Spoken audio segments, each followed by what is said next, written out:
to make two relevant announcements that are important about the current health care debate, and that is 48 hours ago, the Missouri State Medical Association voted to oppose the bill, the Patient Protection and Affordable Health Care Act, that is currently being discussed in Washington, D.C.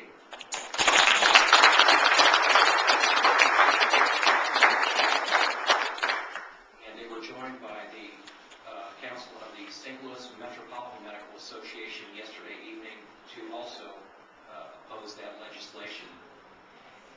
And I'm not going to, so many good things have been said in regard to this bill. I'm not going to repeat everything that's been said, but just touch on a few things that are pretty glaring to physicians.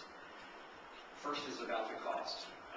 In a situation where our economy is teetering on the brink of disaster, thanks to many other ill-conceived ideas that predate us, the last thing we need is another trillion-dollar government program that we can't afford. Now, people have said that it's budget neutral, and I have to say that the two other things I remember are checks in the mail, you'll get it with the next software update, and now it's budget neutral. So, unaffordable. Government intrusion. The healthcare system in the United States is not perfect, it's the best in the world.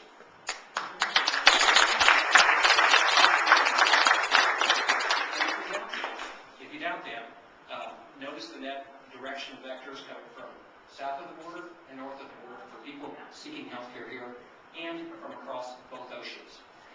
If there's any doubt in anyone's mind about the quality of health care. So you have the system that's the best in the world. What better opportunity to get unnecessary government intrusion, more bureaucracy, more things that violate the physician-doctor relationship, which is one of our most sacred freedoms in this country. So that's a bad thing. Insufficient deliberation. The current bill is the third Leviathan that has worked its way through the legislature in Washington. At 2,000 plus pages, just the amount of paper poses a fire hazard at their electrical outlet. And what we are trying to do is to modify that, to get this thing passed before the legislature goes on break at Christmas time. And this is, people haven't read it, it's too long, they haven't discussed it in detail, and this needs to be done in an orderly fashion over time. The public option. The public option, many people feel, is just the first step in ultimately providing the only option as a single-payer system.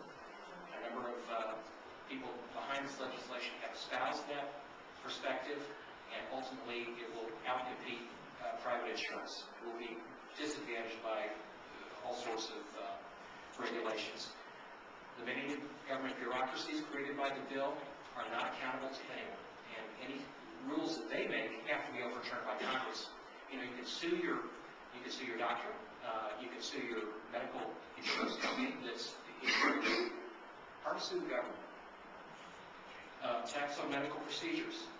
There's been a proposed tax to help pay for all these wonderful things we're going to get by imposing a tax on cosmetic and reconstructive surgery.